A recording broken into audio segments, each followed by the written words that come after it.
Hello, and welcome to another episode of Tribunal of the Grid, where we talk about all things Power Rangers, including the actors that play them. My name is Brandon.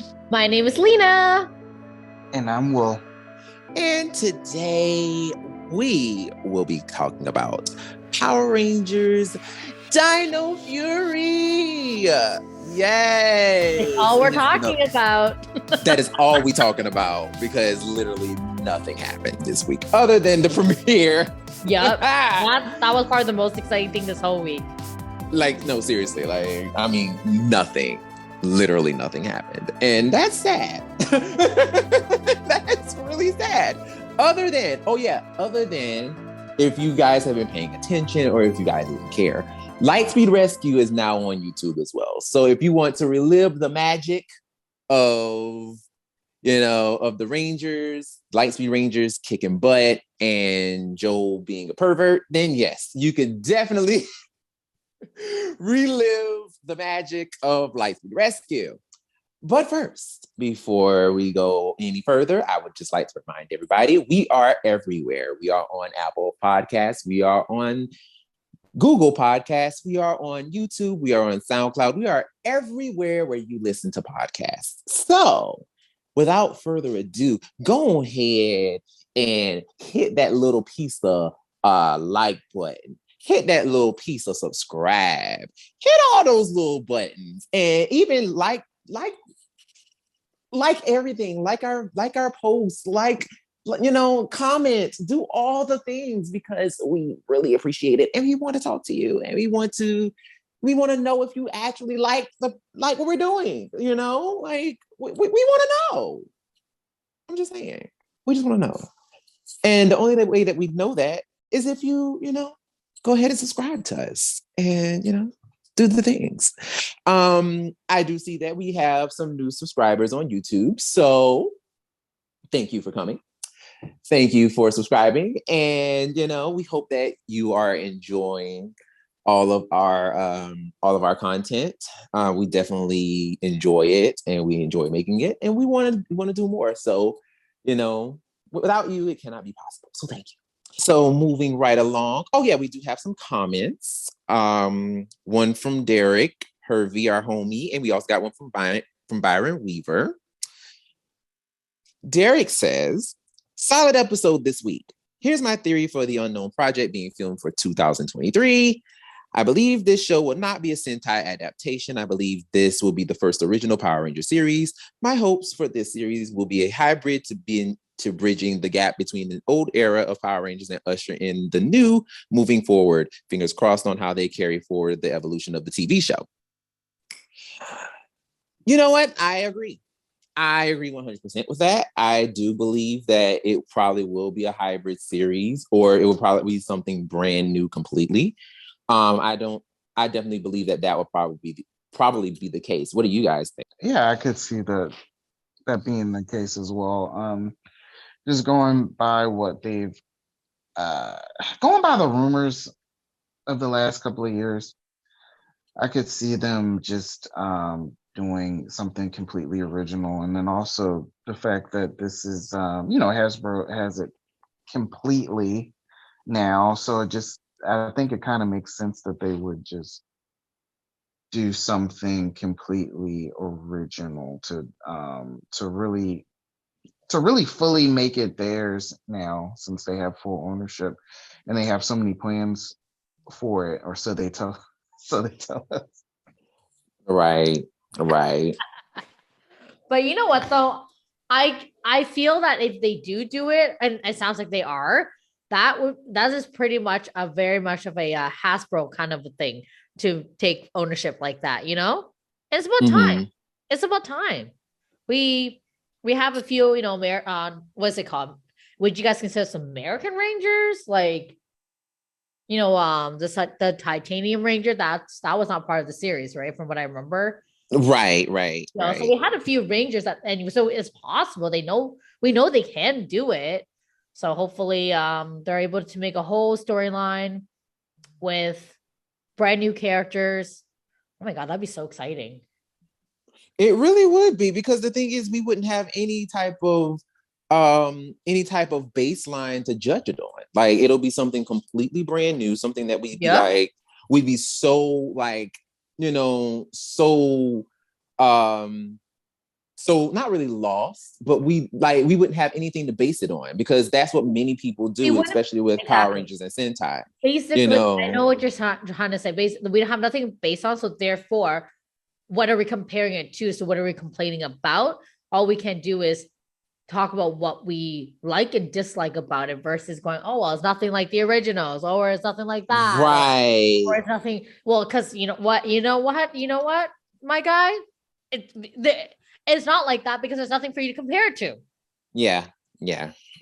And that's the thing. And that's what I'm honestly most excited about, because it's so original that you don't even know what's going to happen, or you can't make up a theory of, basing it off of the Sentai and being like, oh, they're just going to follow the Sentai footage, so this is going to happen, kind of a thing. Oh my God. Do you think that they're going to really, if they are going to do it, how much of like on more scenes, fighting scenes, do you think we're going to get?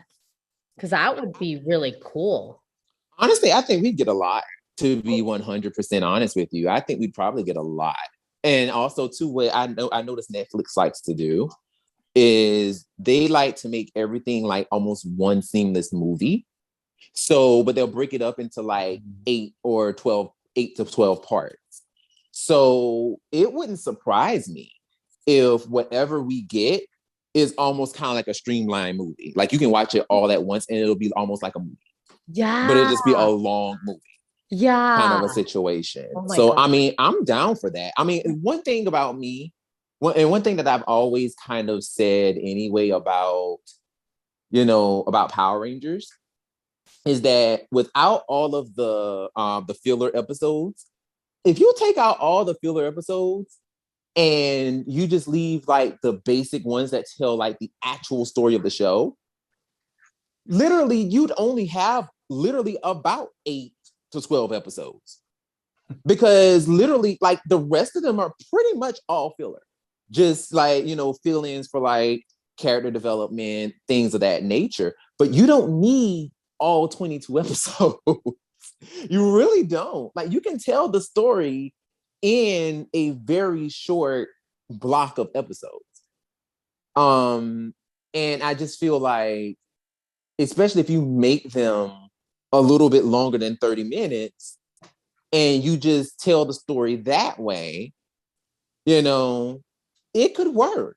It really could work, but it just means that you have to really just like everything has to be tight. Everything has to be very tight and concise, and it has to be seamless. That's what I want. That's the word I want. Seamless. It just has to be very seamless. But other than that, yeah, like I could totally see that happening. Now, of course, we already know that if they were to do something completely original, it would definitely probably be Mighty Morphin, or Mighty Morphin akin. It'll definitely be something very similar to Mighty Morphin for sure. But other than that, I mean, would you? Let me ask this question. Let me ask this: if they were to do something completely original, like doing a Power Ranger show and making it completely original, would you want them to like? What would be the thing? What would be the show that you would want to see, in terms of if this was to be the Netflix property, like the very first one that they made? What would be the thing that you would want to see?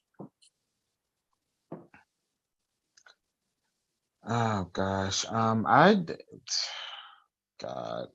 To be completely honest, I don't even really have a dream season, to be completely honest. We've gotten so many different takes on it over the years. I would honestly, the only thing that I would really want is just something that's worth watching. So that could be anything really. I just want something good. Will over here like, look, just let it be good. I don't care what you do. Will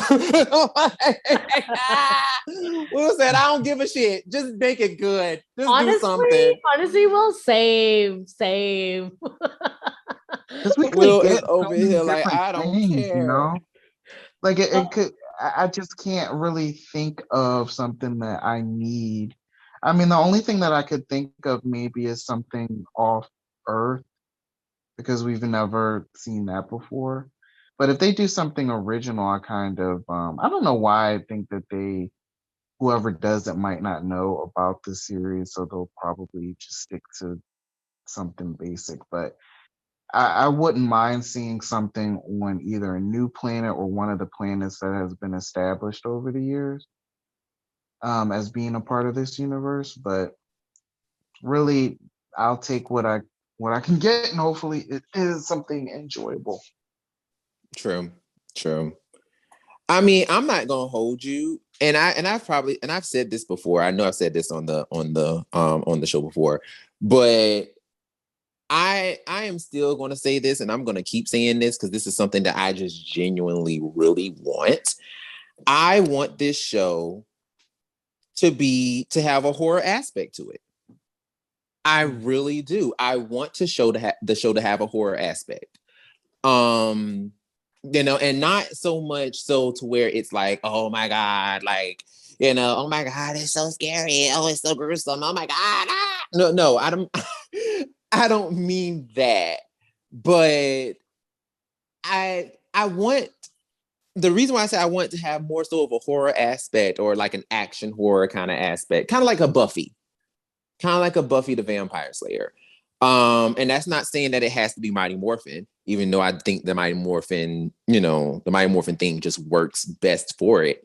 But if they were to create, their villains and make them a real threat to where they're like actually hurting people or, hurting the victim of the day, I would like to call it the victim of the day, like, a monster appears and then it does some really insane shit to a random civilian.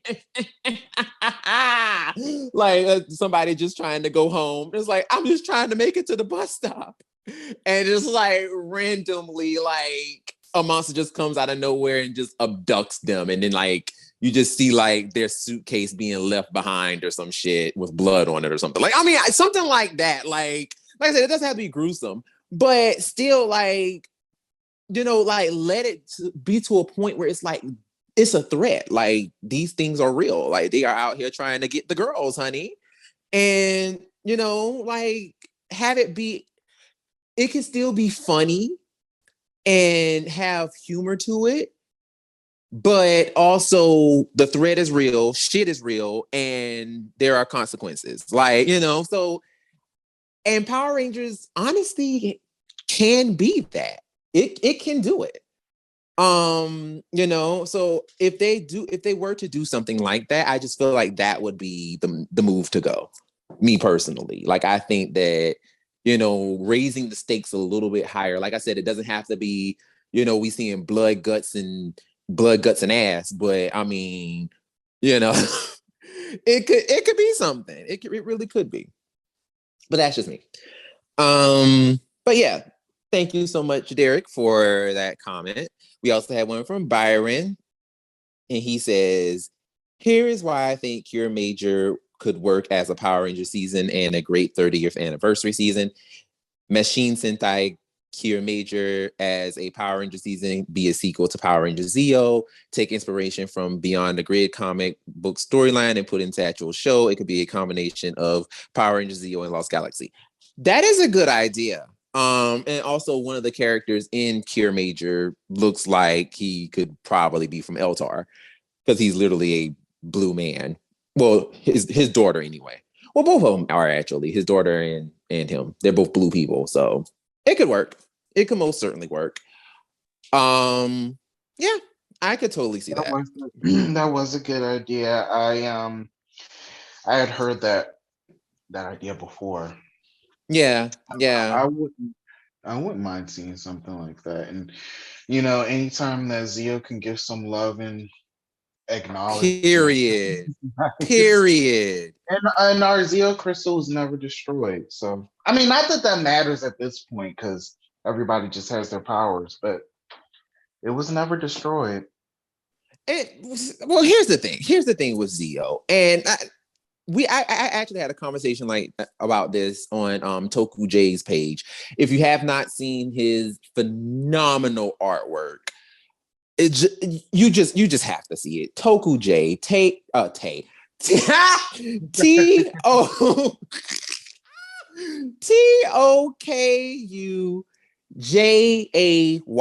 Toku J. Go check him out on YouTube. Jesus Christ, I can't think.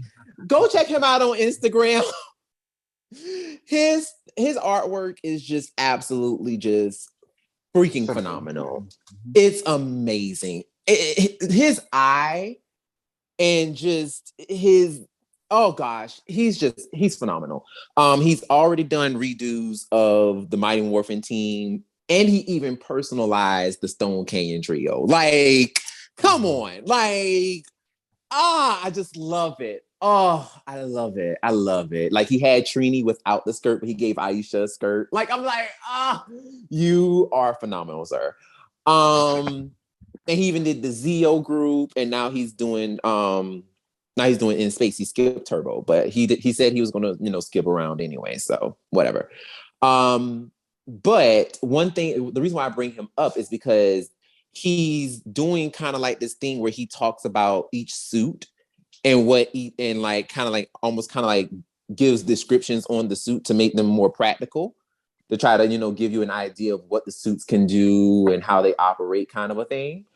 And one of the things that I really like is that he mentioned the Zeo crystals and how the Zeo crystals were so impactful, and how, basically their morphers act as basically kind of like as conductors to tame the Zeo energy and make sure that they don't harm them. But at some point, like, the Zeo powers can become too strong and they may end up, causing danger and causing, damage to the wearer.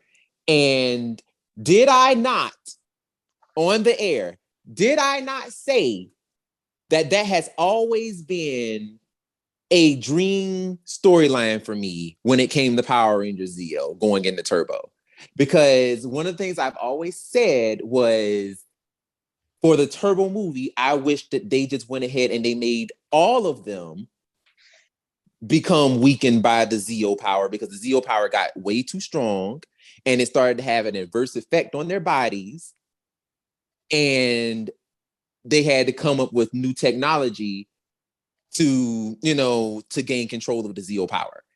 That has always been something that I said, like, always. So seeing him say that, I'm like, oh my God, this makes sense. Like, I'm like, first of all, this makes perfect sense to me. And why didn't it make sense to the writers at the time?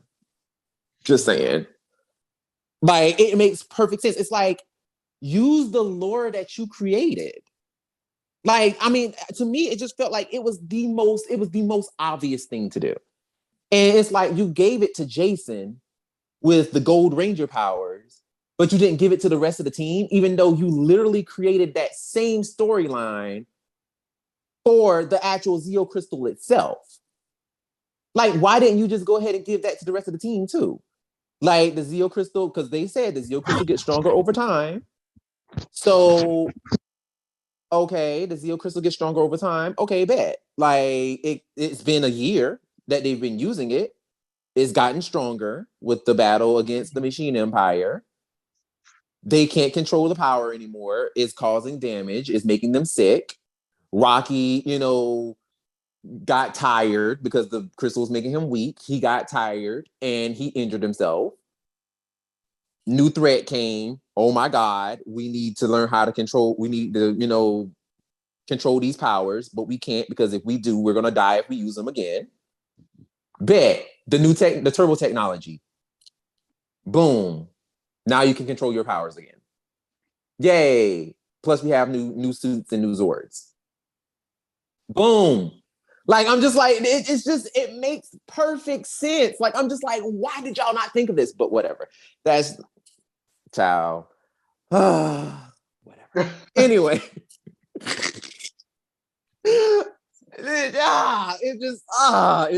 It annoys me. It annoys me. But anyway, I agree with that. I do agree that Machine Sentai Cure Major would probably be the best way to go if they were to probably, continue the kids version of Power Rangers. Which I also saw something very interesting on Instagram. Not Instagram, on Twitter. I saw someone say that Simon Bennett said that the target audience for Power Rangers is with Netflix is 4 to 6. Ugh. Saban had it 4 to 8.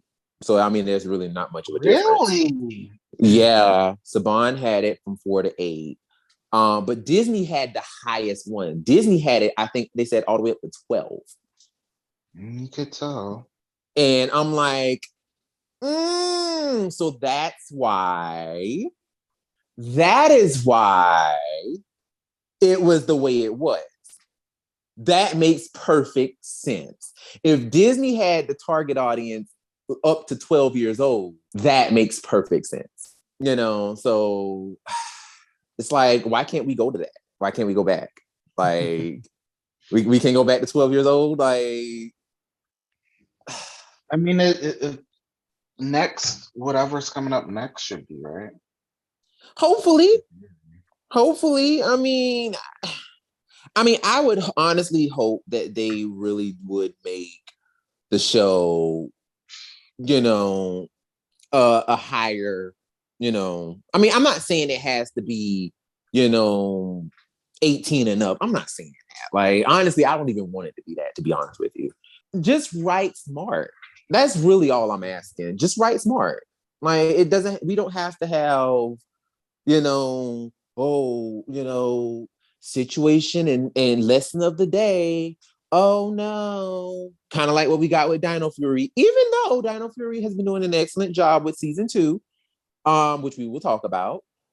But we don't need to squeeze in a lesson on every episode, even though Simon Bennett did say that he is required to do that.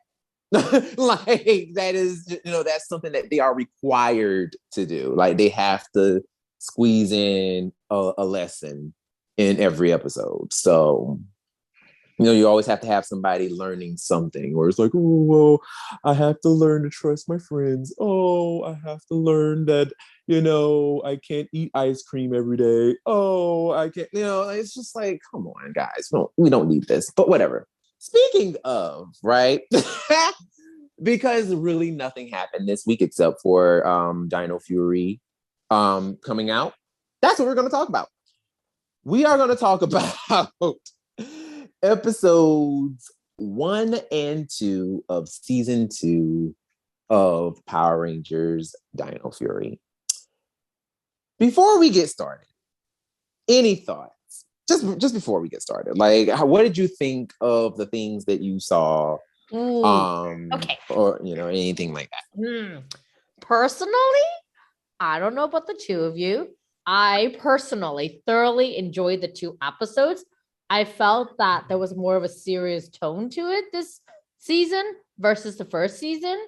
Yeah, I don't know. Overall, I enjoyed it. I found myself to be very mesmerized by everything that was happening. Okay. I had fun with the episodes. I didn't think that they were great. I don't think that they were the best ones that I've seen from Dino Fury thus far, but I definitely enjoyed. Listen. I think, me personally, I really did enjoy the episodes that we got. With what I saw, I'm not going to hold you. There are so many things in this show that made me literally cackle. Like, I have enjoyed. I'm like you, Lena. I've enjoyed these episodes a lot more than I thought I would have. Season 2 definitely, like, right out the gate, episode 1, like, numero uno, out the gate, literally, we got a stunt that we're getting stunts, like just point blank period. Like we're getting legit like stunts, like stunts, like stunts that we haven't seen since like RPM? Disney era days, huh? Yeah, like RPM. Yeah, RPM. Yeah, RPM. You know, we're getting like legit. We're like doing stunts here instead of, oh, I'm just gonna do some fancy little, flippy doos and we're done. No, like we got literally real stunts. Let's just go into it. Let's just get into it because I'm excited to talk about this. I'm legit geek. Episode 1, numero uno. Let me go ahead and pull up to my bumper. Go ahead and pull up these little piece of whatchamacallit. So numero uno. Void Knight suddenly returns, and a new member of his vicious crew joins Slither and Mucus in tricking the Rangers and stealing a valuable dino key. So right out the gate, homegirl, you get two women, right? They walk in, they have a little conversation. Homegirl talking about, you know what? My New Year's resolution, I said I was gonna do more cardio, but girl, fuck that. You know what I'm saying? Like, and I'm like, girl, I'm with you. I was crying when she's like, I don't have time to run. And I don't have time. I was like, well, you're running now, girl. Run. Girl, I was like, I see it for her. I see her and I identify with her. I said, girl, me too. Me too. For me, I'm like, honestly, I'm honest with myself. I'm never one to be like, oh, I'm going to go to the gym. I'm going to run. No. I thought I just don't do it. Okay. But if I have to run, I'll do it. Listen, I'm with her because I'm like, you know what? I do want to put on, more weight. I do want to put on, some more pounds. You know what I'm saying? Because I don't want to be looking, slim for the rest of my life. You know what I'm saying? So I'm like, it's cool. To paint a picture for everyone, Brandon's tall and pretty thin. So you look lanky. Exactly. So, I'm like, I want a little more weight. Like, just a little bit. I can understand that. Yeah.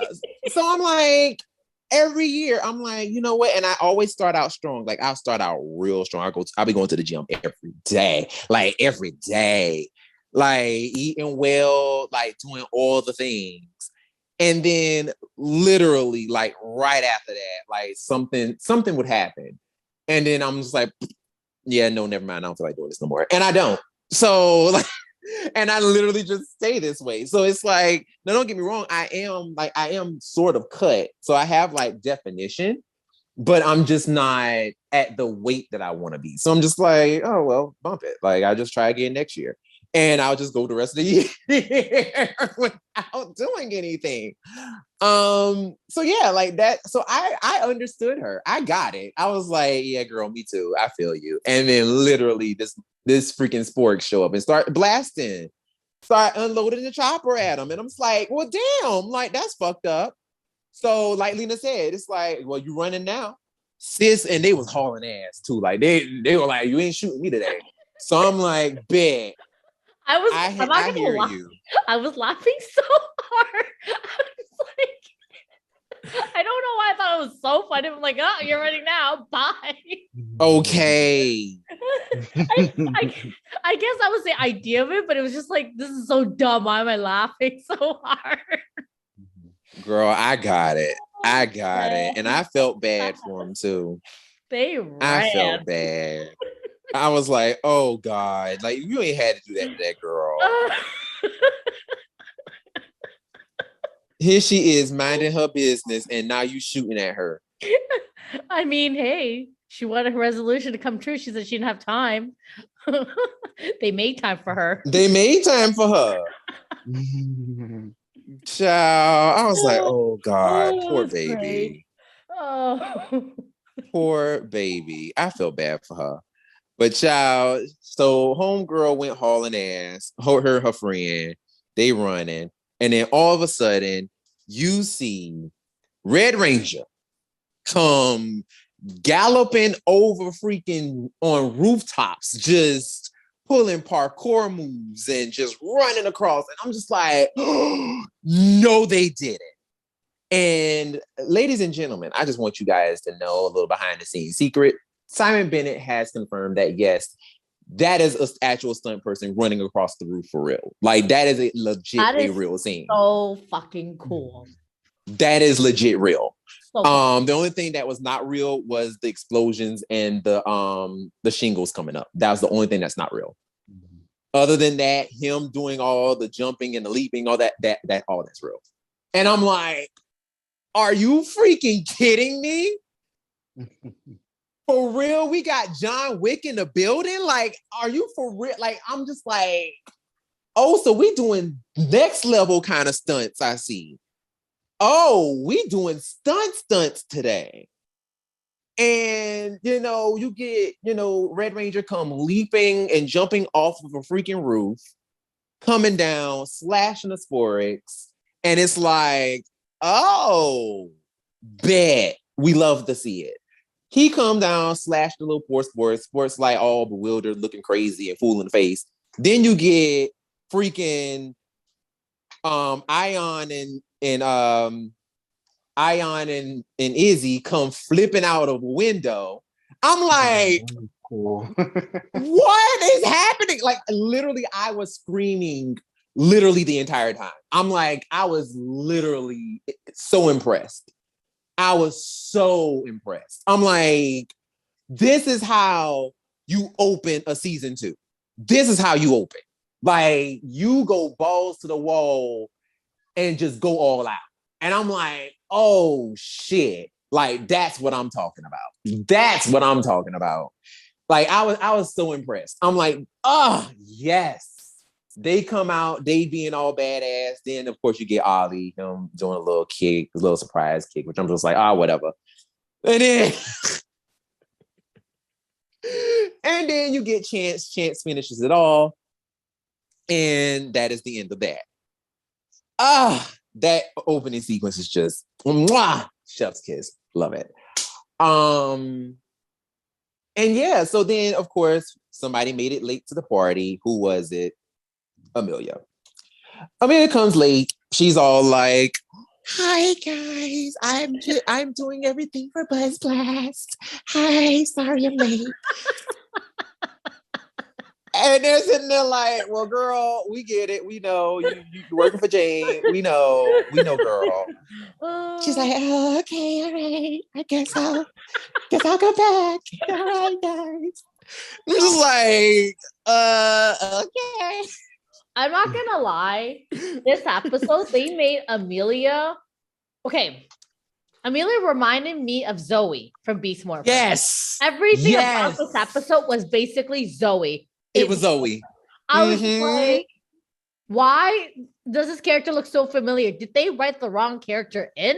Because I'm slightly annoyed with Emilia's character this opening episode, this season 2, you know? Oh my God, everything about it. Everything, even right down to, obviously we'll get into it, even right till the very end, I'm like, really? Come on. Really?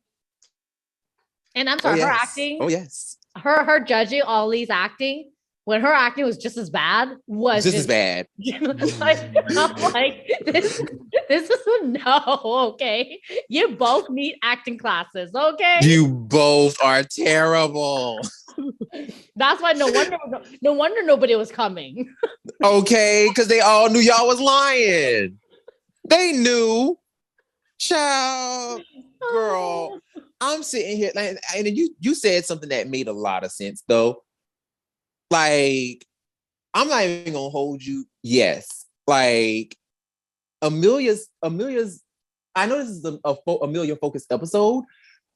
Emilia was just so out of it in this episode. Like, it was like she was trying so hard to be like, well, Boy Night isn't here, so I'm just gonna go and do what I want, kind of a thing. And it's like, but girl, you don't know that. Like, we're still trying to figure this thing out. Like, we're still fighting Sporix. You know what I'm saying? Like, you just don't want Boy Night to be here because you know for a fact that you're covering for Jane. and you don't want that to come in place of your work. Like, which is a valid thing. It's valid. Like, it's a valid reason to want to dismiss it. But at the same time, like, you also have an obligation to be a ranger. So it's like, trying to dismiss something that, just trying to dismiss something just out of the act of just trying to dismiss it is not a good reason to avoid doing what you're supposed to do. I was just like, girl, no. Like, I'm sorry, but no. And then, to be truthfully honest, I'm not even gonna hold you. I didn't think she was doing that great of a job running bus blast. Did y'all think that she was even doing a good job? I don't think that we saw enough of it. I don't think that they. Good point. I left the episode wanting to have seen her do more, like wanting to have seen more of what it was like, having to handle that big responsibility. That's probably why I felt like I didn't feel like she did a good job, because I feel the same way. Like, if we seen more, maybe that would have probably informed me. Well, I'm curious as to why Jane picked her. Like, I'm not shading her. Don't get me wrong. It's not a shade comment. I'm just genuinely curious. I'm assuming she's probably one of the most tenured, if not the most tenured, and has the most responsibility there. Probably. That's probably true. She probably is. Because, like, I mean, if you think about it, like, ever since the first episode, like, you've seen Jane and Emilia, like, talking, like, they, even in the first episode, like the first opening episode, like, they walked into Buzz Blast together. Like, they seemed very, very, very close. So it's possible that she probably is one of the more tenured people at Buzz Blast, and she's just like, oh yeah, I'll just go ahead and appoint Emilia to take over while I'm going, kind of a situation. That's fair. Yeah. So can I please just say, I felt like her position there, and based on what we did see, was just as bad as her acting skills. Girl, and that's my point, because I'm just like, with what we saw, I'm like, I don't really think she's really doing anything in terms of, like, running anything. And like Will said, it could have been literally a situation of we just didn't see enough of it. Yeah. But I'm just like, I don't really see her doing anything. What I did see, I was just like, that is just as bad as your terrible acting skill trying to get Boy Knight to come out. Right. I'm like, okay, girl, I guess. Because this ain't doing nothing. This ain't doing nothing for me. And then the other thing that I thought was really interesting was every time there was a mess, they call Pop-Pops, or they want to call Pop-Pops. And I'm like, what is he, the janitor for you guys? Rude. Basically. What was up with him getting warts removed? That was interesting. They mentioned that more than once. Yeah, I heard that. And then, like, I was like, warts. Like, that just sounds so cancerous. Girl, I don't know. I mean, I just feel like that was just a way of just, like, trying to play him for being old, kind of things. It's like, oh yeah, old people have warts, Yeah, but you know how they always say that if you don't get your warts checked out, it could turn cancerous. Mm-hmm. Yeah. So, like, I just understood it as, oh, those are some serious warts. They have to be removed. ASAP. I mean, very, very, very highly, what's the word for it? Like, very important that he had to be gone. Remember at one point she mentioned the second time, and she was like, there were more, what did she say the second time? She said there was, like, it was more something. Crap, I can't remember. I can't remember either. But you know what I'm talking about, right? She was like, it was, like, more serious. She's like, oh, like, he's still there. Like, it was much more serious or much more severe or something they thought it would have been. And I was like, oh, severe. That sounds very dangerous, like cancerous. Like, oh no, I hope he's okay. I just felt like it was just well, obviously it was just that way of just being like, oh, we can't call him kind of a thing. But one of the things that just really kind of just, I don't know, like it not really rubbed me the wrong way, but it just was kind of like, okay, y'all are just being really, really silly with this because it's like, first of all, and no tea, no shade, not trying to be funny, but and we see this happen on like a lot of TV shows, right? We see where the person takes over and then now they have to deal with, everybody running around being like, oh my God, I need help. Oh my God, oh my God, oh my God. Can you do this? Oh my God, I need this. I need that. I need this. I need approval for this. I need approval for that. And it's like, no tea, no shade. But, and I always have to ask this when they do those kind of things on TV shows. I'm like, did you do this for the actual person who's normally there? Because a lot of times, and we don't really see it from that point of view, but whenever we see Jane, right? Whenever we see Jane, and I know we don't really spend that much time with her, but whenever we see Jane is normally not even at Buzz Blast that much. She's not there. Her and Jay Borg are off doing their, wild and crazy antics. So, and a lot of times it's, on location. It's not so much like, oh, they're always at Buzz Blast. So my thing is, I'm like, do y'all bug Jane as much as y'all did Emilia? Question mark? Because I don't really think you do. And if you do, she just has fantastic I was about to say multicultural. God damn it. Multitasking. She has fantastic multitasking skills. So it's just like, do y'all do this to her? Or is this a isolated thing because, oh my God, like Jane isn't here. So, oh my God, I'm freaking out because I all of a sudden don't know what to do. I do feel like they do it to her because with Jane, like Jane got that very do not disturb me look. She does. Like, and that's my point. I feel like they do. I feel like they do it to Emilia to stress her out, to add to it. Maybe, hey, you never know. Actually, there could be some team members that are probably jealous that Emilia got the position instead of them. You never know. Absolutely. Absolutely. I mean, that definitely could have been a thing for sure. I mean, but I just always just kind of felt like that was just so weird to me. It's like, I don't really see y'all giving that kind of heat to Jane like that. And it's probably because she also has Jay Borg too, that she makes Jay Borg do everything. But, it's like, y'all were really like calling old girl like every 5 minutes, like, hey, hey, hey. And I'm like, I'm sitting here like, why are y'all doing that? Like, y'all can't think for yourselves? Like, because I mean, some of those questions that they were asking, honestly, I ain't gonna even hold you. Some of the questions that they were asking, I'm like, you could have probably done that yourself. Like, you probably could have like figured that out for yourself and not have to ask Emilia.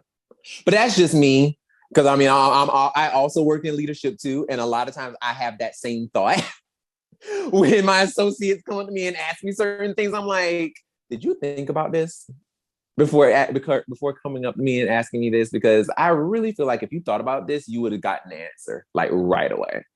Like, I don't know. Like, I just always kind of be like, did you think about this? I don't know. But I don't know. It just kind of feels like they just did that to her because Jane wasn't there. And it's like, and I do feel like a lot of times some people get that anxious feeling when they know that their boss isn't there. They get that anxious feeling of like, oh no, now I don't know how to do my job anymore. Kind of a situation. And now everything is a question like, ooh, should I do this? Should I do that? Ooh, I don't know. I don't know if they're going to like this. Oh, I don't know. And it's like, girl, business as usual. Like, what would you normally do? You know what I'm saying? It's just that kind of a thing. And I really feel like they just stressed her out for no reason. Me personally, I just think they stressed Emilia out for no reason. But I don't know. Like, we don't know enough about Emilia's day-to-day at Buzz Glass to make that kind of assumption. But I don't know. That's what I got from the episode. I was just like, y'all don't really need this girl the way y'all say y'all do. Y'all don't need her.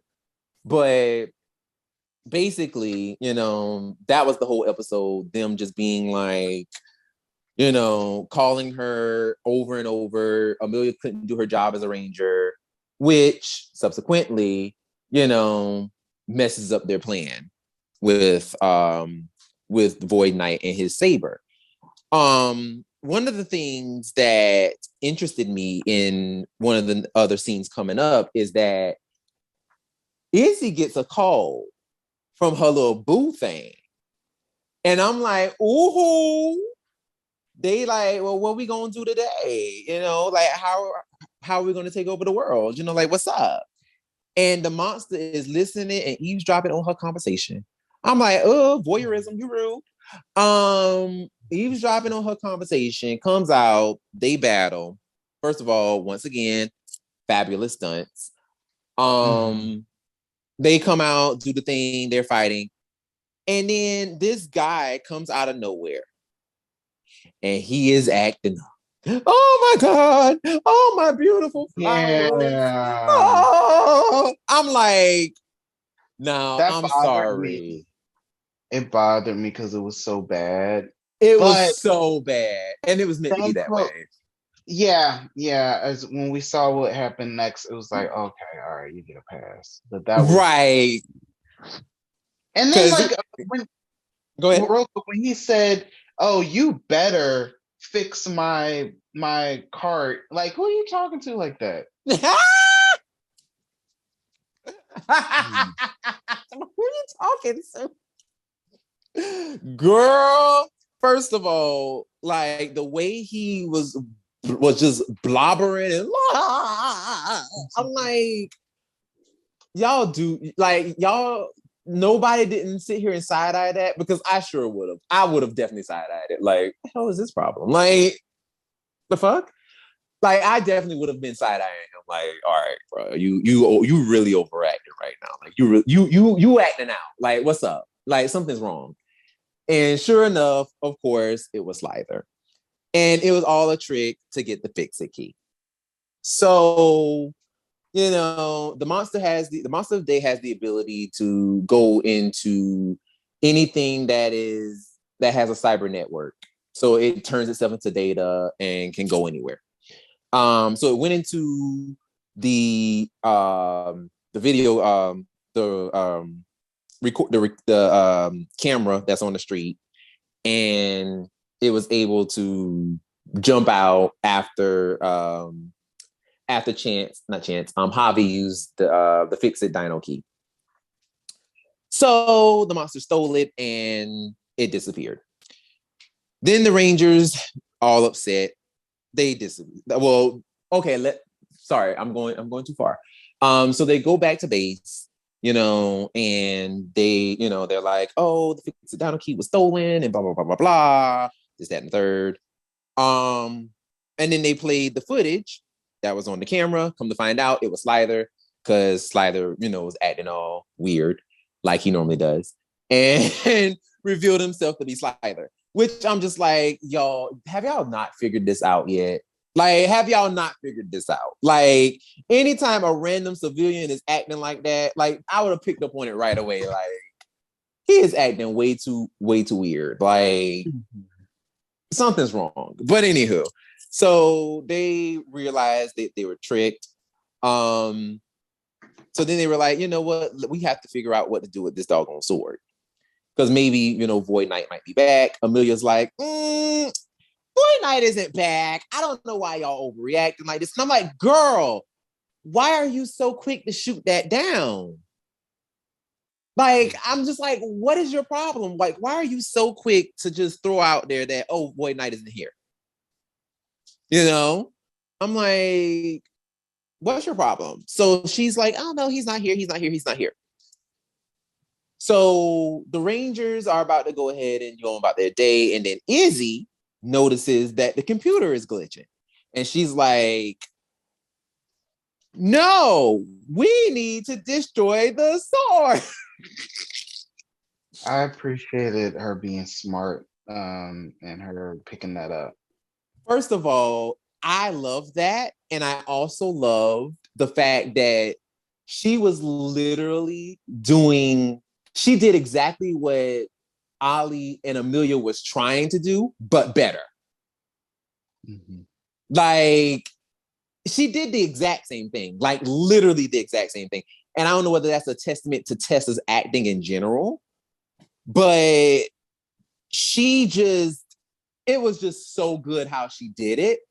Cause she was just like, she played it in a way where it was like, hey, I'm just saying we need to destroy the sword, but it still wasn't as bad and so painfully obvious that something is wrong the way that Ollie and Emilia did it. It was just like, oh, okay. And what got me after that, after she did all of that and everybody was picking up on it, Ollie did the thing. Ollie went back to Neo Saban mode and was like, oh, so what you were doing, it was all a trick. I'm like, no shit, Sherlock. Like, duh. Like, you're the only one who didn't pick up on that? Like, I'm like, Jesus Christmas, dude. Like, and you're supposed to be the smart one of the group. Like, wow. Anyway, like, Jesus Christ. So the Rangers go out with the sword. Well, first of all, the monster alerts Boy Knight, which is just like, oh, no, they can't destroy my sword. Y'all got to go out and get that shit. So the Rangers kind of knew what was going on. Once again, Ollie and Emilia trying to, use their terrible acting to call out the monsters. But somehow the monsters picked up on it anyway, which I personally think that when they were trying to set up the plan, the Sporks beast already was on somebody's phone. I think it was already on Emilia's phone. Because remember when Emilia got that phone call? Yes. I think it was already on there because I was waiting for it. Or do you think it's a situation like the vent checks where it can travel through any devices? No, it was. It was just like that. It was just like that. It was just like Vengeance, where it could travel through any device. I think that what happened was it already traveled to Emilia's phone, and it was already like while they was trying to like fake like, oh yeah, oh we're gonna blow up the sword. Oh man, we need time. Like while they were doing all of that, I think that the Sporks was already listening to it and being like, oh, okay, I'm just distract her. Kind of a situation. Like they were just waiting on a time where they'll be distracted so they can grab the sword. I think that that's what was happening because there was a reason as to why they didn't show up. Because under normal circumstances, they would have just, beamed themselves down there and tried to grab the sword before they quote unquote blew it up. So that's why I'm like, I think that Sporks Beast was already there. I think it was already there and it was already listening on somebody's phone or on the laptop or something. It was already there. And then of course we saw Emilia's phone glitch, and that's when it came out her phone because she decided, oh yeah, I'm gonna take a phone call while I'm supposed to be doing this stakeout mission, which I'm like, you don't need to do that. Like, you know what I'm saying? Like, you don't really need to take that phone call right away because, like, I don't know. Like, I really did feel like some of those phone calls that she kept getting, some of those things, I'm just like, girl, they can figure it out. They can figure it out. If you miss that phone call, they'll find a way to figure it out. Like, I just know that from experience. Like, in any job that I've ever worked, like, if the supervisor is not there, you find a way to figure it out. Like you either ask someone else, ask someone else, who works there, or you ask your other associate, or you ask somebody else. But if you can't come to the phone, you can't come to the phone. So I'm just like, Emilia, girl, what are you doing? I don't know. Like that part bothered me because I'm like, The thing came out the phone, stole the sword while she wasn't paying attention, jacked them, and then she's like, "Oh man, I'm so sorry." And she's like, "I wasn't paying attention, and oh my god, it came out of my phone and it stole the sword." I'm like,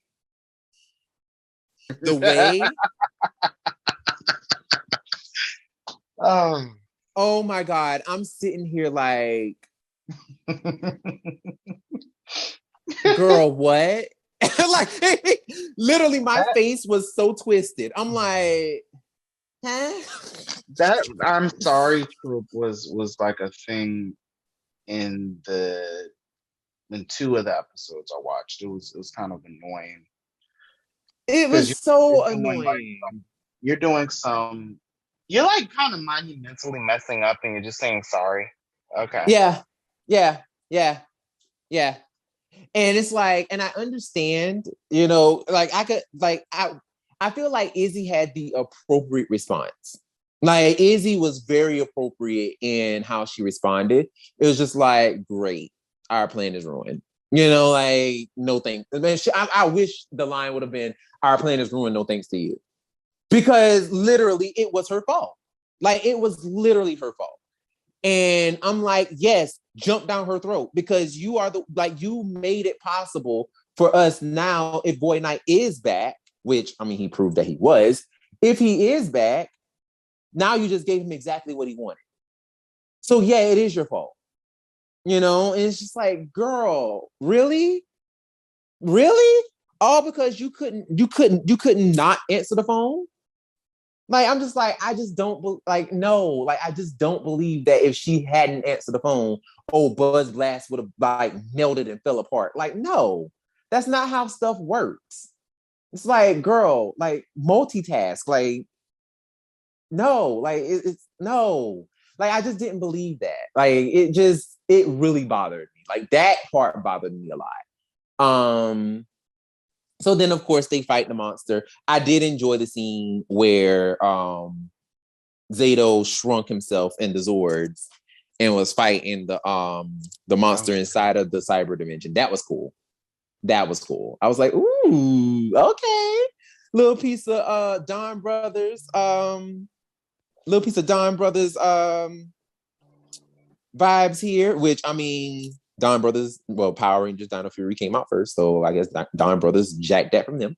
Just joking. No, they didn't. No, they didn't. I don't want nobody coming at me like, no. I'm just joking. But but yeah, like I thought that was really cool. They did the little thing, and then come to find out, the Sporks blew up. Wasn't that Ollie's computer? That it blew up, the computer that he won in like the previous episodes where he won that computer that Slither had, that Slither gave him. Really? I think that was the computer. I think that was it. I want to say that was the computer. So yeah, I thought that was funny. And yeah, so we got that, and then the Sporks came out and was like all squishy.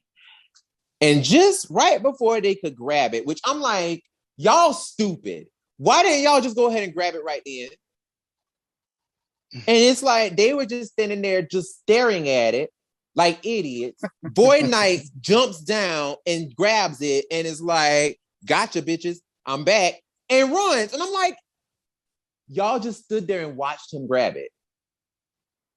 Like, why? Why are you just standing there? Dummies. But anyway, so then he grabs it and hauls ass, uses the fix-it key to restore, his suit. And he's like, I'm back, my loves. And I'm just like, okay, Void Zaddy, I see you. First of all, he looked like a leather daddy, and I love it. Like, I'm living for it. Void Knight to me is now going to be called Void Zaddy. Like, that's just what it's going to be from now on out. So I don't care. At me. I don't care. It's Void Zaddy from now on. Okay. Yes. So he restores his suit, talks to Santora a little bit, and you get Old girl, once again, like I said, she's like telling everybody, oh, I'm so sorry. I'm so sorry. I should have went ahead and paid more attention, but I was an idiot and I didn't do the thing like I was supposed to. And I ended up letting Void Knight get 2 freebies and it's all my fault. And it's like, yes, it is your fault. It is. Like, yes. It was just her fault, you know. It wasn't if it wasn't for the fact that she wasn't all trying to pretend like she was better actress than Ollie, first of all, and that she didn't try to walk through this guy on doing something so simple that didn't even require her assistant. Exactly. That's my point. That is my point. It did not require her. I'm like, oh my God. That is exactly my point. Like, I'm just like, you know, why are you here? Like, why did you call her for that? And Void Knight was like, yes, this is where the terrible acting finally stopped. I can come out because it was so wretched. I cannot take this. I cannot take this anymore. I can't take it. And you know what? Shit is terrible. And the other thing that really kind of bothered me was, why did they actually take the real sword or the real dagger, whatever it was? I thought they were going to replicate that shit. That's what I thought. Yeah. That's what I thought too. I thought that too. Obviously, we were smarter than they were. Fuck. Yeah. I don't understand that at all. I totally, I thought the whole point of mentioning or you know, making the lie was that it would be a lie. Yeah, and that they knew maybe not to destroy it, or maybe they would destroy it at a different time, or just have it out. Yes, or have a decoy in that drum full of explosives. It was weird. It would have been funnier if it was like a drum full of like water guns and shit. You know, that would have been funny. But nope, they brought the real thing out in the middle of nowhere, where Void Knight could possibly come with their terrible acting. And just went ahead and jacked them for their shit. And it's like, I want you to know, that was dumb of you.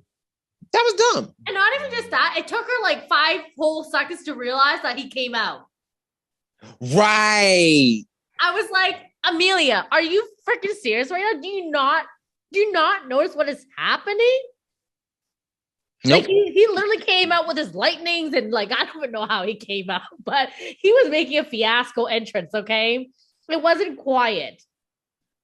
And came out and jacked them. Mm-hmm. And it's like, girl, you're an idiot. Like, you're a dummy. Like, what are you doing? Honestly, at that point, I wish the team, especially Ollie, I'm surprised he was not mad at her. Mm-hmm. I am surprised at that. Ollie did not flip out on her. He didn't seem as mean in these episodes. Like, he's still, you know, there's still banter between the two of them, but he just didn't seem as much of a dick as he usually is. Oh no, this is how they start. This is how they built that love interest. Which I'm just like, I'm over it. I'm over it already. I am. No. I'm over it. I don't like. I am. No. I feel like I said this when we talked about this when we were talking about the Dino Fury episodes. I personally do not want to see it. I just don't. I don't want to see those two get together, mainly because of Ollie. I don't want to see them get together because of him. Because I'm just like, he didn't earn it. He didn't earn it to me. Like, he is a whole asshole. Like, you know, it's like, I get the whole heterosexual romance where it's like, oh, the whole thing of like, oh, the mean guy picks on the girl who's really nice, and you know, they get together and blah blah blah blah blah. You know, I get that and I hear that kind of a thing. Like, it's like, oh, you always tease the one you love, right? My thing is, there's a difference between teasing and just being a downright dick. Ollie is a dick. Like, there's no way around that. Like, he's a jerk. And it's like, I'm sorry, but he's so much of a jerk to a point where it's like he doesn't deserve to be with anybody. And the thing is, it's like he doesn't deserve to be with anybody. And Emilia needs to toughen up. Like she needs to grow a pair and respect herself. Because it's like, girl, you're just letting this dude walk all over you and talk any kind of way to you. Like, no, like, I'm sorry, no. Like, y'all literally made Emilia a doormat and Ollie an asshole, and expect me, the viewer, to be like, oh yeah, I'm rooting for them to get together. No, God, no, I don't want them to get together. As a matter of fact, I want Ollie to get dismissed and cussed out by every last one of the team members. That's what I want. Quiet as it's kept, I want Ollie to get dragged by everybody. Like, I want everybody to get a piece. I want Izzy to drag him. I want Javi to drag him. Because I'm still not over him with making Javi almost get in trouble and almost making him lose his job. I'm still not over that shit. I want Javi to cuss him out. I know I almost messed that baby name up, but I want him to tell his behind off. Even Zato even deserved to throw in a little piece. Because if it wasn't for Ollie, they wouldn't have had to destroy the scanner that it took for them to find the sporks in the first place. If it wasn't for Ollie. So that's why I'm like, yo, like, Ollie is the asshole of the team. It's like, no, like, everybody deserves a crack at his ass. Like, everybody deserves to cuss him out. Everybody. And it's like, and yet y'all find a way to make him friends with everybody? How? I don't get it. And this is not any way, any shape or form, like, you know, hate towards Kai Moya in any way, or Hunter Dino in any way, or any of the actors. This is not it at all. This is just a clear analysis of their characters. And honestly, like, the weakest characters of this team is definitely Ollie. For sure. Like, he is definitely one of the weakest characters. Just in terms of just how one note he is, because all we know of him is just he's an asshole. That's it. Oh, he's an asshole. That's really smart. That's it. Like, that, he's weak. Like, he's a weak character. And not only that, he's a weak, annoying, terrible character at that. You know, so it's like, oh, I don't like that. But still, not to say that, you know, let's be very clear. Ollie is the worst out of this group, but he's still better than some. He's still better than some other characters we got, I can assure you. But just out of this team, I think he is definitely the weakest. But yeah, so, you know, the episode ends with, you know, Jane and Jay Borg coming back from their trip, basically telling Emilia that they're going to take over, and, you know, it's all good. She can go ahead and resign and go back to her regular job. And yeah, and they had some more Jane and Jay Borg antics, and that was the end. One thing that did stick out to me in this episode, they had a little Easter egg. So Dr. Akana was in this episode. Oh, that was nice to see her. Yeah.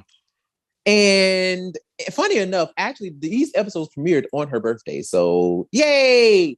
But she was at a special place, and she made a little joke, and she said, no monster would, it was something like, no monster would want to attack Japan or something like that. And I'm like, ha ha ha, funny.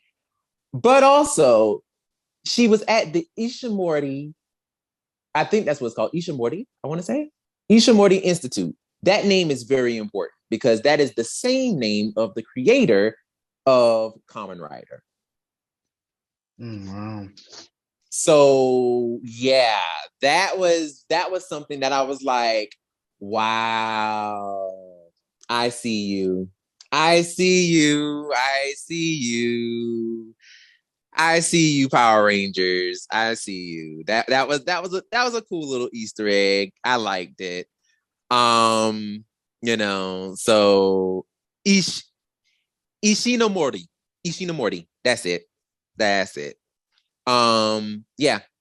Actually, he created the Super Sentai series as well. So he created Cyborg 009, Super Sentai, and Kamen Rider. So he created all of them. All three. So yeah. So if it wasn't for him, we would not have Power Rangers to begin with. So shouts out to him, even though he passed away in 1998. But yeah, rest in peace, brother. But yeah, so I thought that was really cool. That was a cool little Easter egg there. But overall thoughts, like, how would you rate this episode? Like, what do you think? I would give it a 4.5 out of 5. Okay. Yeah. Okay. A 4.5 for me. This is like a maybe a 3. I really appreciate and we further saw it in I watched 3 episodes, and me and Lena watched 3. I like the fight scenes, and you further see it in the episodes that's coming up. The CGI is better. Oh, it's a lot better. Mm-hmm. And Jane, I really like Jane. Like, she had me rolling the couple episodes that I saw.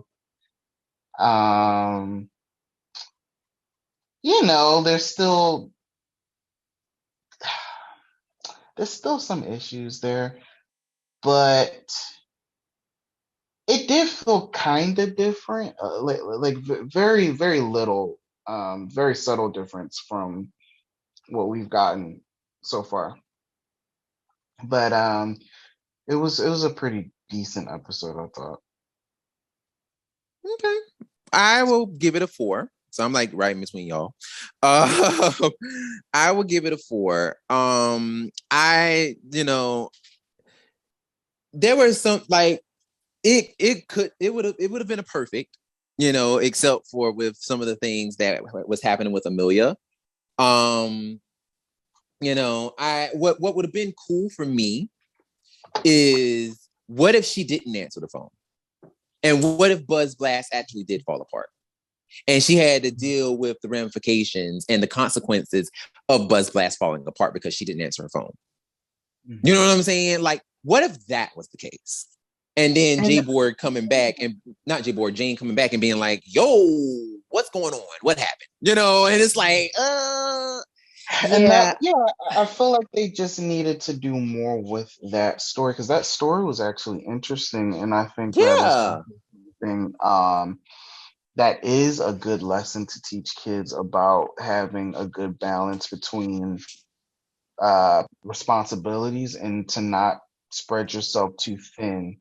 And I think exactly emphasis on that would have actually been a good lesson to learn, because I guess maybe that was just poorly, they just told the story poorly. Maybe that is what they were trying to go for, because she did eventually tell Jane that it was too much for her. Right. But to have seen her actually have a better realization of that, to see examples of what her tasks were and the things that she had to oversee, would have been cool. And I would have liked if what else with that? What else? I guess I like the idea that you had of her not answering the phone, and maybe that would have caused issues. Or what if she came to the realization, like, okay, like something else you said earlier, like, they don't need me for everything, and sometimes they have to figure things out on their own, and like, this is more important. Doing this ranger duty, like, they just could have told the story better. Yeah, absolutely. And that's why for me it wasn't too high. I mean, I would have definitely given it higher if had that have been fleshed out a little bit better. Because I just felt like that whole thing of like, it was just too simple. It was too simple. And once again, it just goes back to that whole idea of trust your audience. Like, we'll get it. You know what I'm saying? Like, put these characters in positions to where it's like, oh crap, I have to make hard choices. And I felt like this choice was way too easy for her. It was way too easy. You know what I'm saying? Where it was like, oh damn. Like, you know what I'm saying? Or at least have her have a lot more difficult of a consequence of a choice or a choice to make. Because definitely what's to say if she didn't answer the phone and it was a situation where Buzz Blast did fall apart. And then now she's like, oh my God, oh my God, oh my God, oh my God. You know, Void Knight is back and freaking Buzz Blast just fell apart. What am I going to do? You know what I'm saying? And having her deal and having us watch her having to deal with all these bad things happening all at once to her, that would have been more exciting to see and experience rather than her being like, oh man, well, this happened because I wasn't paying attention because I had so much on my plate. Oh man, I guess I'll just have to, you know, give up my job at Buzz Blast, like give up being, you know, the interim leader over Buzz Blast right now. And I'll just have to call Jane and let her know I can't do it. Like, that just to me felt like the easy way out. That was like the easier way of being like, oh, we'll just do it like that, you know, and just like kind of solve it like this. Versus, because Jane was coming back anyway. And you could have still had Jane come back, but had her come back to Buzz Blast looking crazy. Have her come back to it looking crazy. And then you could have had an even more interesting moment of Jane being like, you know what? I'm not even mad at you that it fell apart. And her being like, wait, what? It's just like, no, like, I'm not upset with you that it fell apart because I have problems with trying to keep this place running, you know, like, or trying to, like, you know, like identify with her and kind of trying to smooth things over with her so she doesn't feel like a complete failure. You know what I'm saying? Because running the ship is hard. Like, it's hard being a supervisor or a store manager or whatever. It's hard. So it's like having to do that and also be a ranger at the same time. That's the story in itself. Like, that's the story. You know, have her flounder around and fail at it. But it just seemed like they didn't give her a chance to fail. To be honest, like, they didn't give her a chance to fail. They made it way too easy for her to make her decision. So that's why I was just like, that's not really all that interesting to watch. So that's why for me, I'm just like, yeah. I mean, that part of the storyline was just like, whatever. I'm fine with it. But the fight scenes were great. Like, all the action scenes were wonderful. Like, they really stepped it up. But that storyline for Numero Uno was like, yeah, I'll pass. Like, it didn't do nothing for me. The stakes just need to be a little bit higher. But yep, that's for me. Episode 2, The Festival. The Rangers must divide their fighting duties when Slither and pirate robot Redmate challenge each other to see who can be more destructive. Thoughts? What did you think about this episode? I don't like Ion that much. His character, oh my God, he's freaking annoying. Yeah. Everything about him I do not like. This whole episode, like, it was a no for me. With the whole Ion thing, I'm like, no.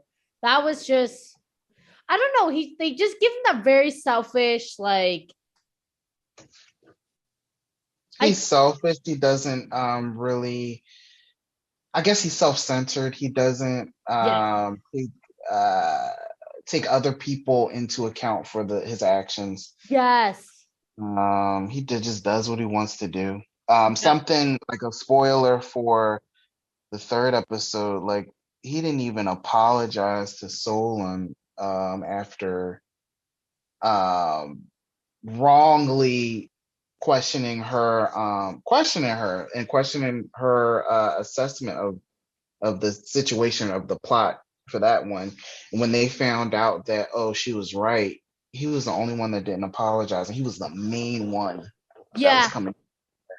And I didn't So like you're that. just gonna just go ahead, huh? I mean, yeah, I didn't already watch the episode, but we're reviewing too. Like, what are you doing? Like, Well, further,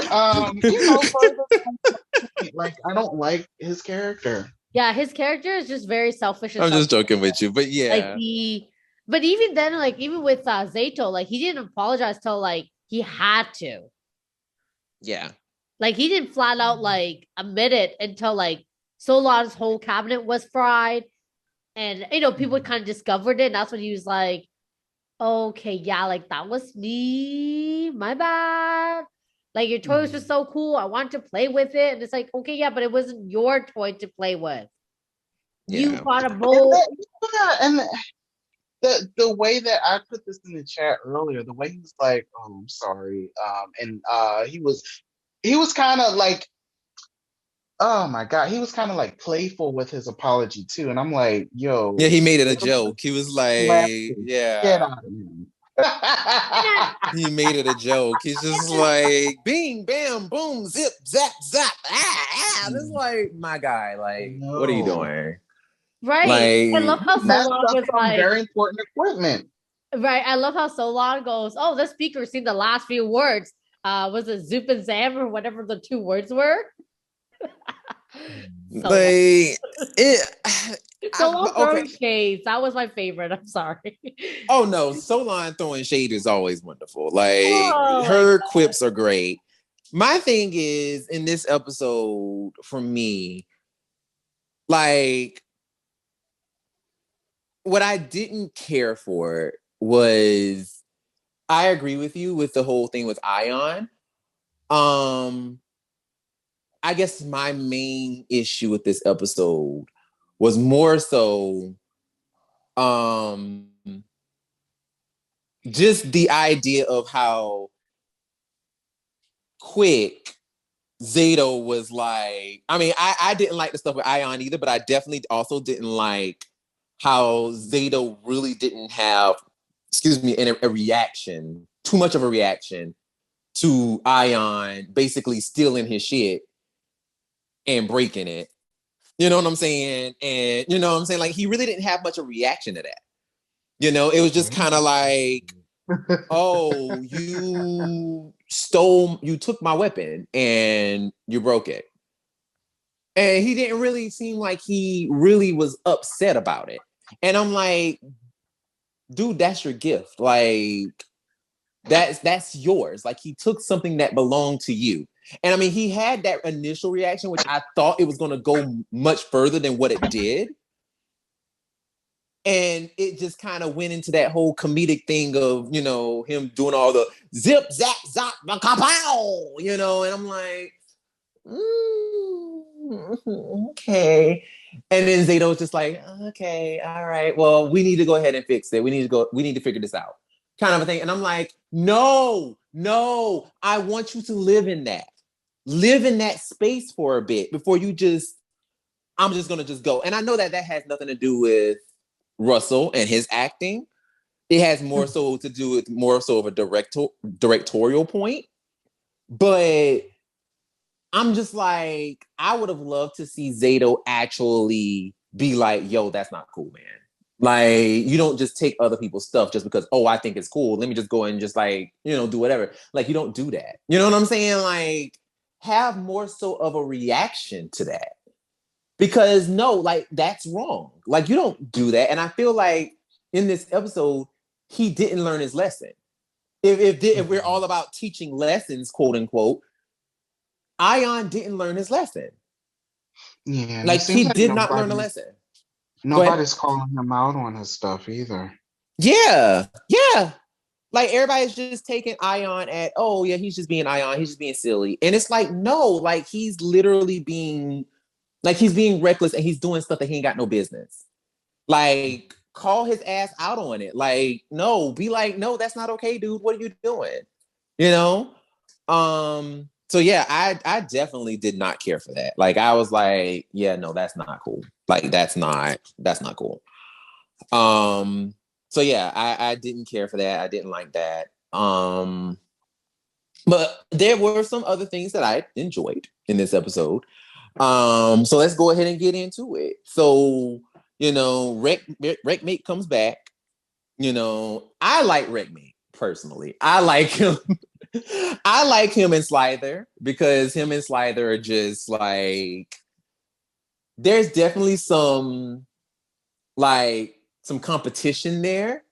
But honestly, to be truthfully honest with you, if they were to put their bitterness and their competition to the side, those two would actually probably kick the Rangers' asses. Like, they would really probably beat the Rangers if they just put their stuff to the side and stop competing with each other. Like, they would probably beat them. Because those two, like, Slither is really sneaky and he's still strong despite being so sneaky. And then you got freaking Wreckmate, who is like the strength of the two. So it's like, and then he had that little super potion or whatever that's supposed to make him stronger. So that made him even stronger. So it's just like, they really could have beat the Rangers if they just worked together. They could have beat them. But I just thought that was really interesting.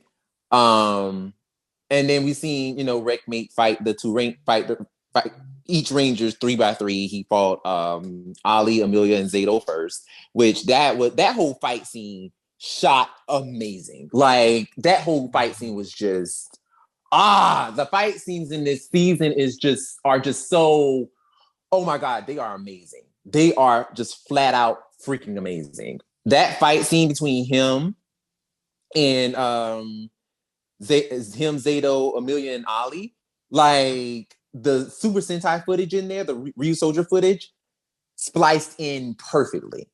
Like, it was peppered in so nicely. And I'm like, I love this. I love how this is done. This looks so good. I thought that was great. I definitely enjoyed the fight between Javi, Izzy, and Ion versus Slither. I thought that was really cool too. One thing I really liked about that was they actually showed Izzy kick Slither in the chest. And I enjoyed that. I'm like, yes, we have kicks landing. They're landing. They're not kicking them in the shoulder or kicking them in the arm. Yeah, like, I noticed that I love it. A bit more I don't want to say more violent, because it's not like violent, but it's they're more they're not pulling their punches like they have been for years. No, not at all. Not at all. Not at all. And I love it. I love it. I'm like, yes, you better kick him in the chest. Kick Slither right in his chest. Child, I loved it. Then, of course, we get a little piece of battle or whatever. Wreckmate beat the shit out of Ali and Ali and Emilia. Whoop they asses. Which I thoroughly enjoyed that because they were getting thrown all over the place. I'm like, damn, y'all are really getting beat up. Yeah, like, Emilia. Yeah, that's how her arm got injured now.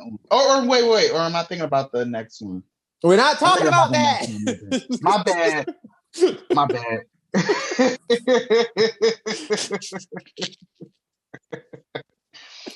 Damn. Yeah, they are getting their butts kicked, so that's cool. But no, like, they really got their ass kicked. Different. It's kind of different because we're used to seeing them come out on top all the time. Yeah, and I mean, like, that's the thing. It's like, and not only that, but they don't normally get their butts kicked that badly. Like, when we see them get beat, they get beat like, but they don't get thrown all over the place like that. Like, you really saw Wreckmate whooping their asses. Like, he was putting the smack down on their asses. Like, it was some like, yeah, he beating the shit out of them. Like, I'm like, damn. Because that little part where he had he had punched Emilia so hard she went flying. I'm like, damn. Like, he ain't had to punch her that hard. I'm like, well, damn. But I mean, he was really beating them. Like, he was beating the crap out of them. And then, of course, Zato came back with his Dino Chucks. And they didn't work because Ion in the command center, went ahead and was playing with them, fucked them up, and put them back instead of telling somebody, hey, I screwed them up. Instead of telling somebody. Zato took him out in the battle, and he was putting smack down on Rick Meat until he was about to land the final blow. Yeah. And they went on the fritz, blew up, and sent everybody flying. Child. I'm like, Lord have mercy. So then, it's like, well, damn, what we gonna do now? Well, what we gonna do? So they go back to base, and then Wreckmate was like, well, shit, I done beat them. Let me go beat some more. So he went and found Izzy, Javi, and Ion, and just started kicking their asses too. He was like, who else want to smoke? Who else want it? I'm like, well, damn. Wreckmate was like, I want to give everybody the smoke today. Like, I want everybody to have it. So Wreckmate, you say what? He wanted his revenge. Okay. Like, Wreckmate was like, look, y'all all gonna get these hands today. Like, I don't care. You all gonna get these hands. So Wreckmate, when he beat the Rangers, and once again, amazing way of splicing the Sentai footage. Loved it.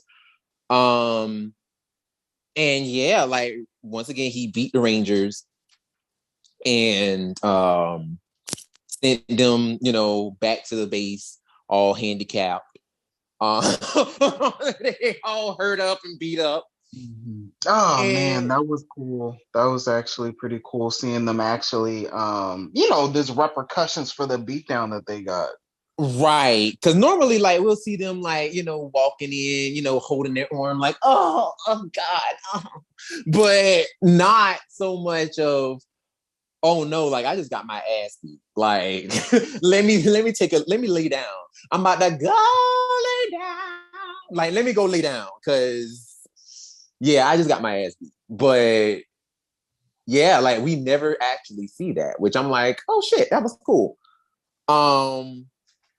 And then one cool thing about this scene, even though I didn't like the lead into it, but I love the fact that they went through a whole bunch of different seasons. We got Samurai, and I don't know why they picked this scene from Samurai. I don't know why they picked it, but that was the worst scene that they could have ever picked. They picked the first scene from the first episode with Jaden, when Jaden was like, we need to work together. And he pulled out his fire smasher and almost hit every one of them with it. While trying to hit the Moogers, he almost hit his own teammates. And I'm like, I remember. Ooh, would y'all pick that scene? Can I just say the people that did the voiceover on those were terrible. Those are their own voices. Some of them were their actual voices. Yeah, I think them, but the only one that wasn't was Tommy. That's the only one. But everybody else, that was them. David Yost and I could see Steve Cardenas because he was just there. But how did they get David Yost? David Yost, that did not sound like him. They didn't. It was him. What? Oh, it was just old footage? Yeah. I thought they could find footage. No, that wasn't the case. What it is that when because basically the way that they had the footage, however they, sync the footage with the newer HD footage that they currently film and all of that, what it is that the footage sometimes, like, the sound gets distorted. And sometimes it sounds good, sometimes it doesn't, depending on what scenes they use. So that's why they had to redub JDF's voice, but they could keep David Yost and Steve Cardenas' voice because theirs wasn't as heavily as distorted as JDF's was. Yeah, because he was the only one. Not JDF. No. Oh no, God no, that totally wasn't JDF. I was like, who is that? But then even Tori's voice was very distorted too. Like it sounded like him, but then it didn't. Like I was like, oh. And that's the thing. It's like with that old footage, like that's why, because even like you said, even her voice sounded a little distorted. That's the thing, because like if they depending on the clips they use, the voices can sound like the audio can sound really weird. Right. And that was definitely Sally Martin. That was her. I remember I want to say it was Kyle Higgins. He had mentioned when they put together that trailer for Shattered Grid, they had to have I think it was Amy Jo and maybe Austin also redo their lines for certain scenes that they put in there, because the old footage had like the music attached to it. So they weren't able to separate it. Something like that. Yeah. And that's the thing. Because also we also have to keep in mind that sometimes there are rights that, can sometimes be a little like, I feel like a lot of times what people don't understand too, not saying that this is what's happening right now, but I do feel like a lot of times what some people don't understand is that, like, especially when you are taking voices and trying to like use, the same footage with the voices and all of that, you also have to factor in that maybe, just maybe, they may not have the rights to the music in the background. Because if you listen closely on that scene with the shark cycles, you couldn't hear any music. You couldn't hear the music that was playing on that episode. You couldn't hear it. So you could only hear Steve and David's voice, but you couldn't hear the music. But you probably could have heard the music if you heard JDF's voice. So in order to, not hear the music, but use the voices, they had to redub JDF, but they could keep David and Steve because they could silence the music in the background on their parts. Because they probably don't have the rights to the actual music of the song that was playing. They probably don't have the rights to it. So, there's a whole lot of stuff. And that's why you could definitely tell specifically that was definitely Alex Hartman as Jaden. You could hear that easily. Like, that was crystal clear, no problem. Like, you could hear that. Like, that was definitely the same. I felt like that was the most obvious because he was there the most recently, So I felt like for Alex Hartman, that was the most obvious, like that they would be able to use his audio, because that was the most recent out of, all the other clips, and whatever technology they were using just a decade ago that they're probably still using now. So it wouldn't be as hard to get the rights, or not to get the rights, but as hard to get the sounds. And then I guess, like, as far as rights go, they probably, since it was so recent, they wouldn't have any issues compared to something from 95.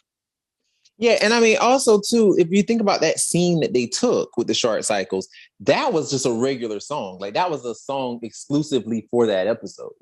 So who was to say that they even had the rights to that song? You know what I'm saying? Because that could have just been a random song that Ron Wasserman or whomever created, and Power Rangers was like, and the EP at the time, or the person putting together the episode at the time, was like, you know what? Let's put that song in there. That's a cool song that they could ride their shark cycles to. Yeah, put that there. Kind of a situation. They don't have the rights to it though. So easily, if to keep from getting sued, they're just like, we just need the voices. That's all. So that's why they did that. But that's why they probably had to re-record it. The whole Sally thing, I thought that was probably more so of, probably just old. It's just old, and they did what they could. But they did also use the Haley and the Megamorph cycle from Ninja Steel. They did use that scene too, which was pretty cool. And that's how they had got the idea to make a motorcycle. So Ion go out to battle, and he go out and battle Wreckmate. And it was a whole lot of jokes about kicking booty and stealing booty. And I'm just like, if y'all make one more joke about some booty, y'all getting on my nerves. But anywho, Ion's like, I'm gonna kick your booty. And I'm like, oh God. And then, Wreckmate ends up beating Ion and kicking his booty. But then of course Zato comes out, save the day with his, with his new little Dino Fury cycle, and shot Wreckmate all up, busting him up, sent him packing. And Ion is like, that's one cool ride, dude. Like, that's one cool ride, bro. He's like, yeah, man. And they had their little moment. And yeah, the end. So, what do you guys think? Like, what was it given? Like, how would you rate this episode? Me? 4, because Ion was just plain ass annoying. Like, I know this was was this an Ion focus episode? Because if it was, it was. They really did not. It was an Ion and Zato focus. Oh yeah. Oh, I'm sorry. And they also had a little Flargon cake at the end, which they ate with no hands. Without their hands. But that's random. I love how. But yeah, go ahead. I love how Javier and Izzy did not like it, but everyone else did. And Ollie was the one that didn't make a comment. Surprisingly. But Emilia was the only one who loved it, able to stomach it. Yeah, because the other 3 humans tried, but they did not, they were getting sick. But she liked it. This is gross. I'm surprised they made 6 of them. I thought they were gonna cut it up. Right, that was a surprise. But I guess that's the authentic Rathconian way. But then at the same time, I'm not gonna lie, I was like, wait, are they trying to make them look like they're animals? I mean, they're aliens. So That's still a little degrading. That's their little way of doing it. That's their way. They're like, ooh. Let's put our arms behind our back and eat. Can I please say before we get into it, you know how they were doing the whole memory loss thing? No, is that the next episode? That's the next episode. Okay, fudge. Yeah. Y'all just want to go ahead, huh? You know what, Brennan? In all fairness, you were not clear. Okay. Listen. I wasn't, and like I said, I owned up to that before we started. So yes. But anyways, Ion was just an annoying little piece of shit. He was just so annoying. He just ruined everyone's present, himself included. Mm-hmm. He just ruined everyone's. It's just. I'm sorry. I'm looking at my notes and I'm just laughing.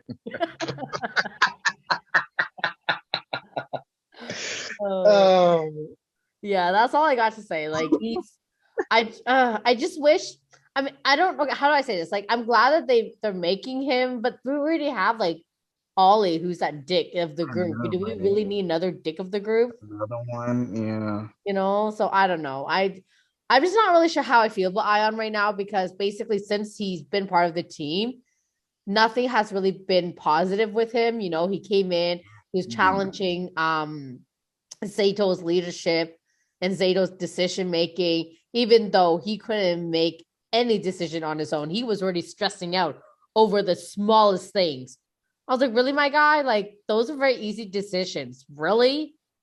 Right. So it's just, I don't know. It's just, so far, my experience with him has been a hell's no. I would be okay if he was somehow cut off. I'd be like, okay, yeah, that's fine. The whole ice cream truck thing, all of it. It's just,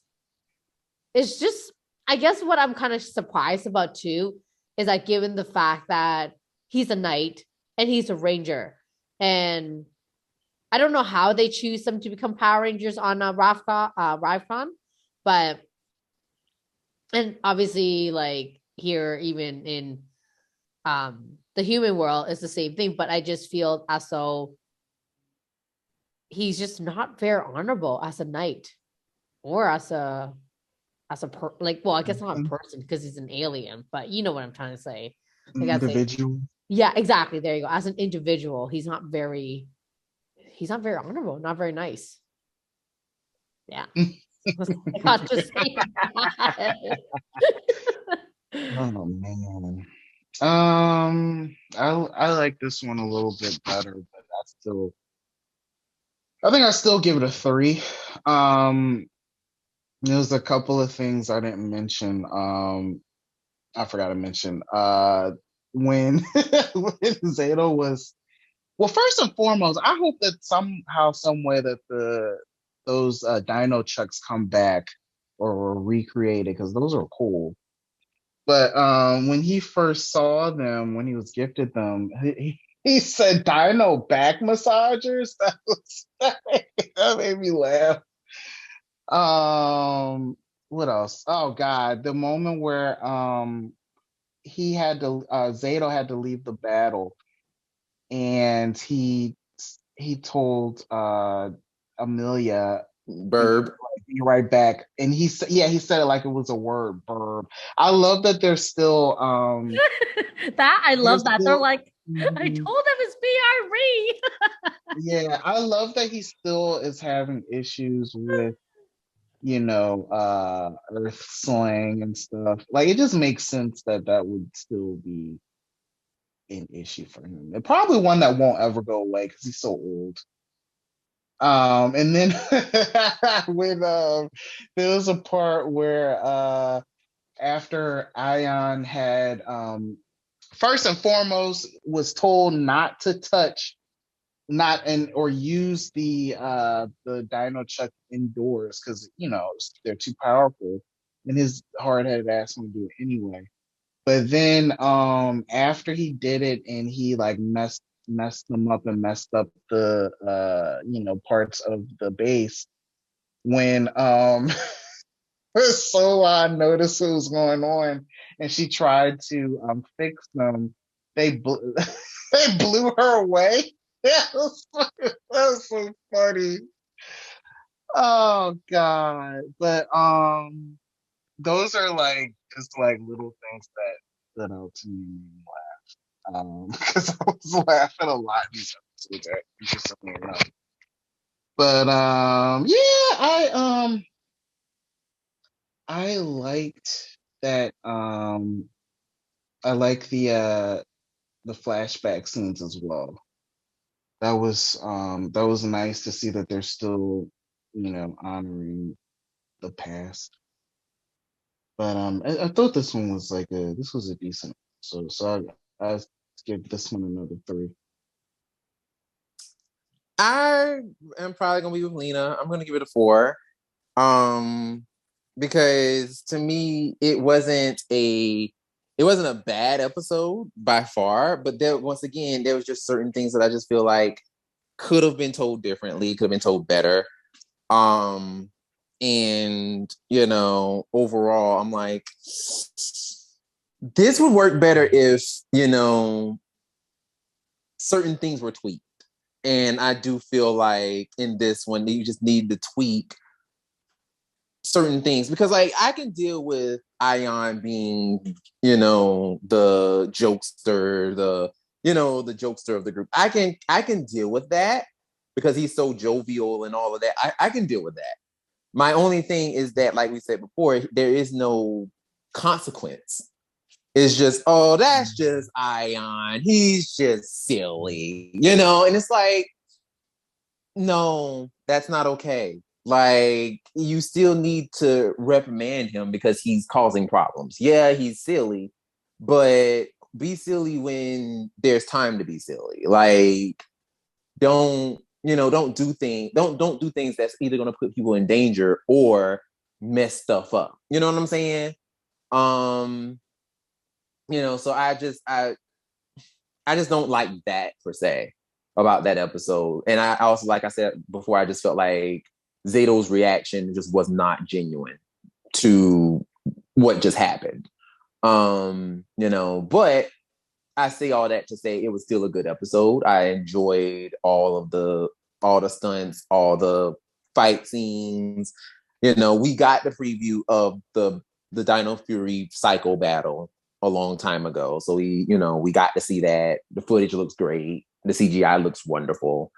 So, we got all of that. And I still want to know where that Dino Fury cycle came from. Like, where is it flying from? Because we have no idea. What is that? Like, what is that area? We don't know. But whatever. It looks cool. But I still want to know where the hell that thing is.